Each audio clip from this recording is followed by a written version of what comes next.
Hi, everyone. I'm excited to be here today to talk to you about some of the miracle stories that are happening right here in our own city, in our own state, every day. My name is Tony Kausha, and the title of our show is Tony's 50,000 Coincidence Miracles. Please note, this show is not about religion, and we're not trying to change anyone's religion, and we're not trying to get you to join any religion.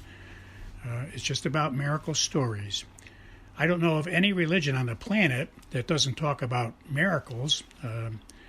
That's why religions begin, because they have something that's telling them there's really a God. But we're not going to get into that. We're going to just talk about miracles and leave the decisions about all that up to you. So we don't care what religion you are. We just want to talk about miracles. If you are an atheist, I think you'll enjoy the program as well, although I can't guarantee you'll remain an atheist very long after you hear many convincing stories, coincidence kinds of stories about miracles. You can email me your own stories if you wish. We'll try to use all we can on the show. I can't guarantee we will, depending on volume and time, but you're welcome to send your stories on to us, and we will mention them when we can. You can send them to the following email address. But please notice that if we do use your story, we won't mention your name. We'll keep you anonymous. And we suggest that in your story, when you send it to us, don't use your correct name. That way anyone listening will not be able to figure out that it was you that sent the story in. The email address you can send your stories to is very easy to remember. It consists of 2 words and 3 numbers. The first word is Tony, spelled Tony, and the second word is and, spelled A-N-D, and the numbers are 777. So once again, the name is Tony and 777 at AOL.com. Well, let us begin. Our first coincidence miracle today is from a man who grew up in a very religious family. They attended Mass every week and participated, were very active with their church, and had many friends who attended church. But when he got around 21 years old, he stopped attending church himself and stopped participating himself. And one day he found that he developed throat cancer. He had gone to the doctor to be examined, and the tests came back positive that he had throat cancer.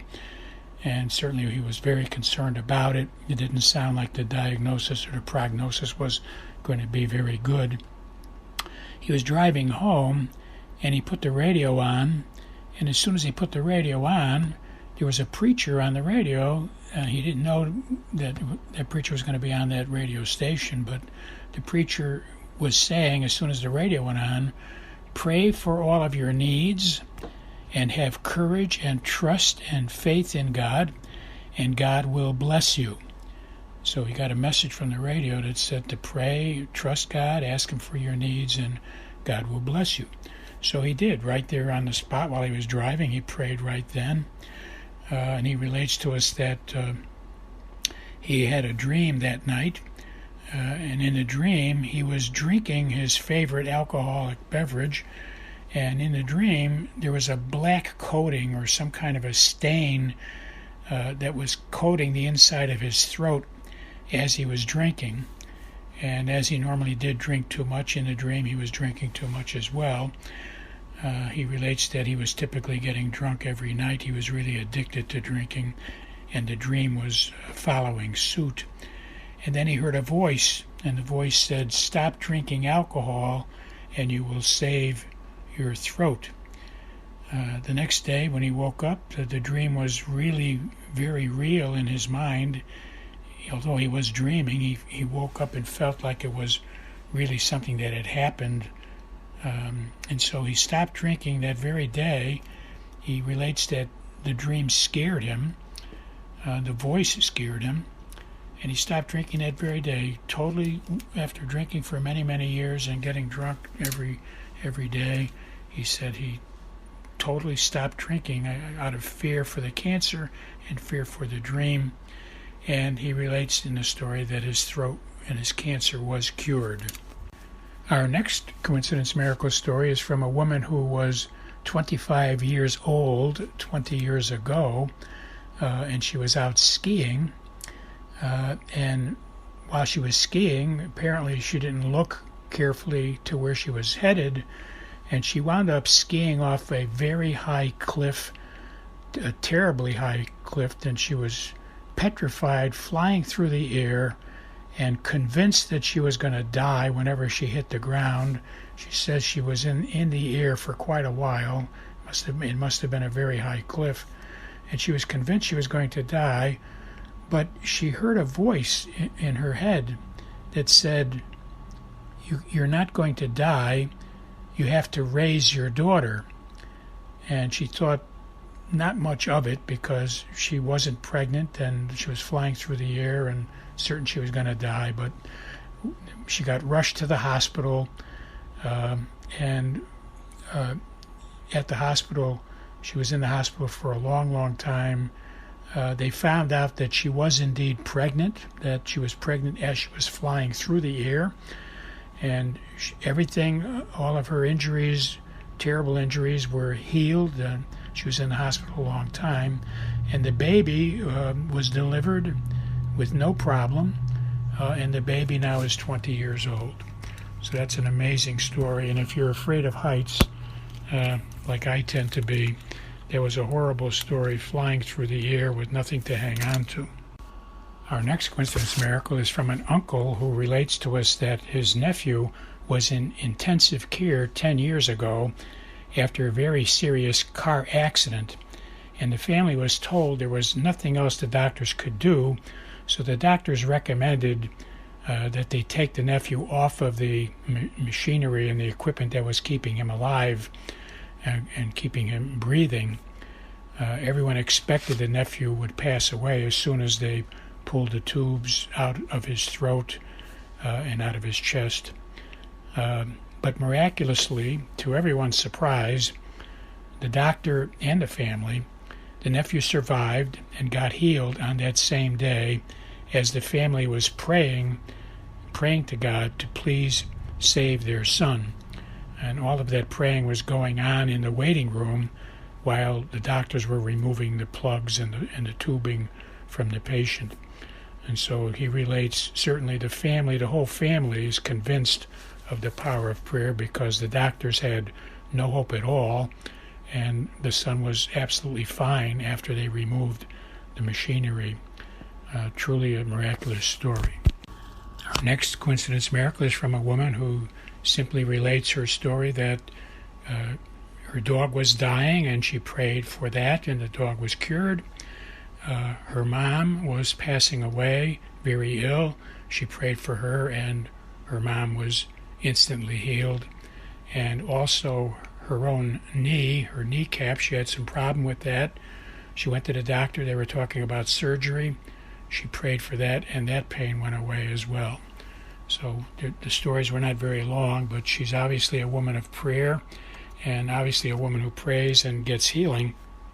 So that encourages the rest of us to have faith and pray for healing as well when we have illnesses as well, because certainly God can and still does heal people just like he did in the Bible. Our next coincidence miracle is a man who has been a truck driver for several years, something like 15 years, and he relates how he was on one period during his life where he needed to put on a lot of mileage, and he had not slept for quite a while. It looks like he said 2 days, so he hadn't slept for 2 days trying to rack up extra mileage. And while he was driving late at night, he looked over in the passenger seat of this trailer truck in his cab, and he saw his mother, who had passed away like 5 years earlier. His mother was sitting there, and she gave him a look. And in his mind, he knew she was saying, "Pull over and get to sleep," and that's what he did. But he relates the story to us, and other people have done that too. I've heard stories like this before where they get visited by some people who have passed away, which convinces us that there is a hereafter and there is miracles, and that God does allow people who have passed away to visit their relatives on occasion. I mean, that's all obvious from numerous stories like this that I've heard over the last 54 years myself. Our next miracle story is from a listener who tells us that she had a 2-year-old son who was diagnosed with problems with his tear ducts. The ducts were not working, and the surgery was required. But the mom prayed before the surgery and went in for the last examination before the surgery, and the tear ducts were working, and the problem was gone.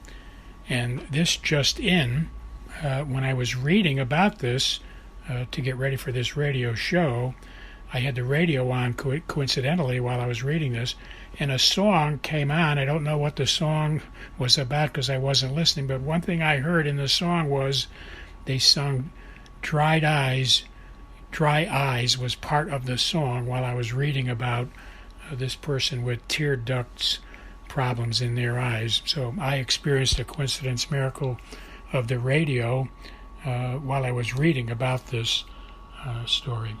Amazing. Thank you, God, for blessing us with coincidence miracles. Our next miracle story is from a mom who gave birth to triplets, and they were all girls. And she relates in her story how amazing and wonderful it was to raise triplets, because all the time while she was raising them, and now I guess they're about 20 years old at this point, but while she was raising the children, she would find often how they knew where each other were.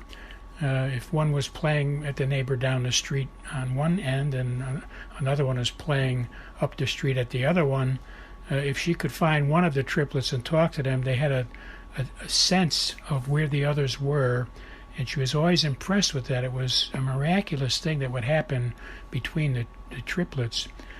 The mom tells us about another occasion where she had one of the triplets at home, and she asked that triplet where the other two were, and she was told that one was at a friend's house, and she called that number, and that's where the child was, and the other one was shopping at the mall, and they called a cell phone, and sure enough, that was true as well. So it certainly worked. And I've also heard this story about twins. Several times in my life I've heard that this was the case with twins as well. A cute part of the story was that on the first day of school, when they were youngsters, and the mom was putting them on the school bus, one of them was extremely concerned and worried and wasn't really telling mom what the trouble was. So she kept quizzing the children and found out that one of them explained, "We're very concerned that we're going to go to school and we won't know anyone. We're going to be strangers and we won't have any friends at all." And the mother couldn't help but, chuckle and laugh, because they had the three of themselves that had been close friends for all these years while they were growing up. And here on the first day of school, they were afraid they would know no one in school, where actually, in fact, each one of them knows two people automatically. So that was a cute little story. Well, God has blessed us this week with many interesting stories, again, to convince us that God is active in our lives, and each of us can pray and talk to God as a friend. And remember, our website for listening to all the past shows is WCATradio.com/miracle/ You can listen to any of our past radio shows anytime, 24 hours a day. So once again, please remember WCATradio.com/miracles/. One more time, WCATradio.com/miracles/. God bless you all. I'll talk to you next week.